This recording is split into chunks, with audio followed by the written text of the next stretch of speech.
ব্রাহ্মণপাড়া উপজেলার Sahibabad degree college মাঠে অনুষ্ঠিতব্য ঈদুল আজহার আগামীকাল রবিবারের গরুর বাজার হবে না এ মর্মে সিদ্ধান্ত হয়েছিল। এ উপলক্ষে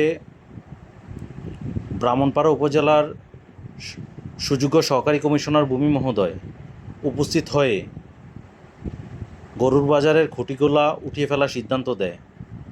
পরবর্তীতে প্রশাসনিকভাবে আবার সিদ্ধান্ত হয় স্কুলের এক অংশ ছেড়ে দিয়ে, স্কুলের সামনের অংশটুকু ছেড়ে দিয়ে মাঠের এক পাশে গরুর বাজার অনুষ্ঠিত হবে। যারা ক্রেতা এবং বিক্রেতা আপনারা আপনাদের পছন্দের গরুটি ক্রয় করার জন্য অবশ্যই সাহেবাবাদ ডিগ্রি কলেজ মাঠে আসবেন। সাহেবাবাদ ডিগ্রি কলেজ মাঠে অনুষ্ঠিতব্য গরুর বাজারে অবশ্যই আপনার পছন্দের গরুটি ক্রয় অথবা বিক্রয়ের জন্য আসবেন এবং আপনার পছন্দের গরুটি ক্রয় করবেন। আগামীকাল রবিবার বাজার অনুষ্ঠিত হবে।